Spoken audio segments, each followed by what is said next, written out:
Kemudian aturan Petrus ini saya kasih tanda tanya karena ini bukan aturan Petrus, tapi orang-orang yang menafsir tentang kisah Petrus. Di kisah 10 ya, Yesus menyuruh Petrus makan daging haram dalam bahasa mereka. Tapi ini sebenarnya perlu ditafsir dari, jangan sepotong saja dari kisah 10, harus lihat dari kisah 11. Jadi visualisasi yang dilihat Petrus itu adalah hanya visualisasi. Petrus tidak pernah makan ular di situ. Itu hanya penglihatan. Jadi kalau ada yang ngomong Petrus makan ular, itu berarti yang dobos, berdusta. Petrus tidak pernah makan ular, itu hanya penglihatan saja. Nah, jadi goib gitu ya. Jadi ular yang turun dari surga itu dunia goib, dunia roh. Penglihatan. Bukan kok tiba-tiba bendawi berwujud ular terus dia makan. Di ayatnya di kisah 10 tidak tertulis Petrus makan ular, tidak ada. Nanti silakan dicek. Nah, kita menafsirnya dari kisah 11. Jadi pengalaman Petrus, kenapa dia diberi pengalaman itu? Karena Petrus ini menganggap bangsa lain, dan ini sesuai ajaran rabbinik ya, bangsa lain itu bangsa najis gitu. Bangsa ular, bangsa anjing, maksudnya simbol-simbol hewan, simbol-simbol hewan tamai atau tidak tahir itu disematkan. Bahkan Yesus sendiri juga menggunakan istilah yang sama ketika menyebut perempuan Sirofenisia. Jelas itu bukan etnis Israel, bukan etnis Yahudi. Dia disebut apa? Anjing. Jadi sebutan hewan kepada non-Jewish itu stigma yang umum di kalangan rabbinik. Termasuk Yesusmu itu menggunakan istilah yang sama. Jadi dia memakai ilustrasi anjing untuk membahas bahwa hei, kamu itu bangsa anjing. Kamu bukan bangsa beriman. Jadi Yesus menggunakan ilustrasi yang sama, anjing, untuk menunjukkan ajaran agama Yahudi hanya untuk anak manusia, bukan untuk golongan anjing. Nah, si ibu ini punya iman ternyata. Ya, kami bangsa anjing, tapi toh anjing berhak dapat remah-remah roti dari meja tuanya. Nah, jadi dia mengakui dia bukan pemilik agama Yahudi. Dia mengakui agamanya anjing.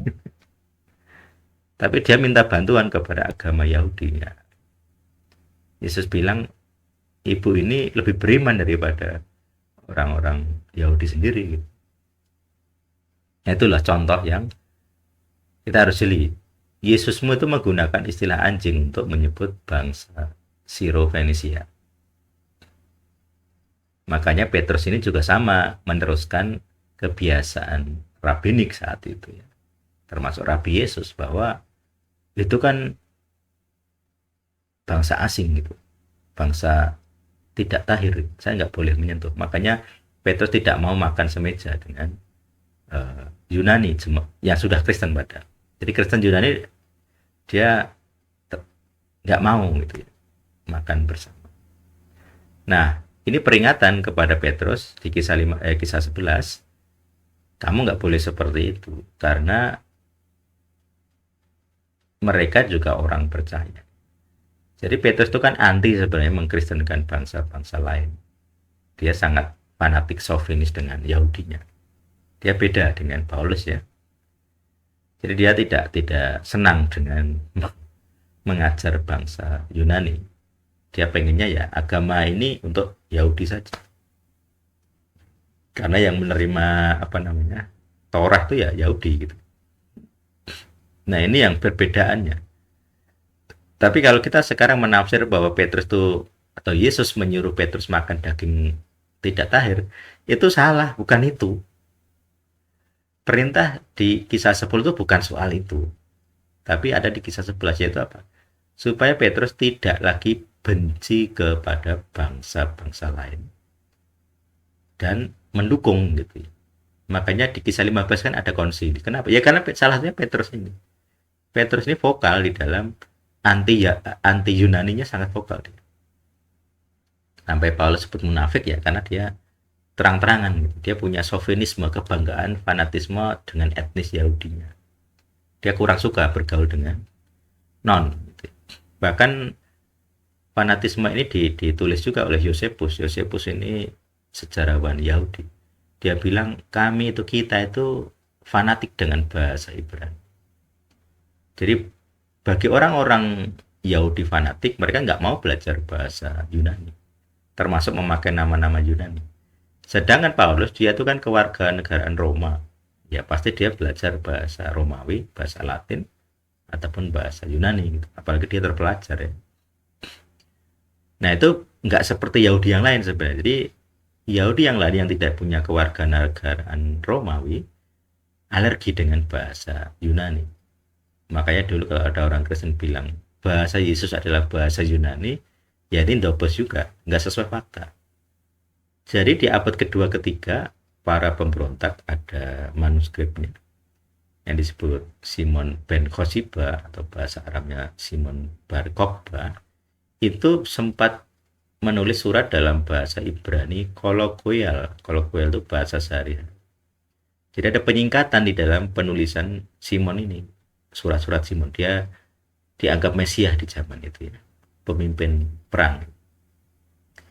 Jadi dia menulis bahasa Ibrani secara koloquial, ada penyingkatan. Jadi salah satu misalnya penyingkatan itu Hasamayim misalnya. Langit ya. Ha itu kan the heaven, the sky. Langit, sang langit. Tapi karena bahasa kita tidak ada sangnya ya. Hanya langit. Nah, jadi penulisannya di sana itu bukan Hasamayim itu enggak, tapi HS-nya itu gabung Hasmayim. Jadi hanya itu tidak ada, bunyi A-nya tidak ada. Artinya penyingkatan-penyingkatan seperti ini itu menunjukkan gejala penggunaan bahasa koloquial atau bahasa lisan. Jadi bahasa Ibrani masih sebagai bahasa lisan. Itu ciri khas bahasa itu begitu. Pasti ada penyingkatan di lisan. Ditulis dia lengkap tapi dilisankan itu disingkat-singkat. Seperti gonna do di Inggris. Gonna itu nggak ada di kamus. GONNA itu nggak ada di kamus, itu penyingkatan bahasa lisan. Itu contoh. Nah, artinya kita kalau menggunakan kisah Petrus untuk mengajarkan Yesus menyuruh makan ular itu, ya itu salah. Kalian sedang mengajarkan kesalahan, penyesatan. Nah, kemudian aturan Paulus, nah ini yang 5. Ini saya edit nanti jadi 5A, 5B, dan seterusnya.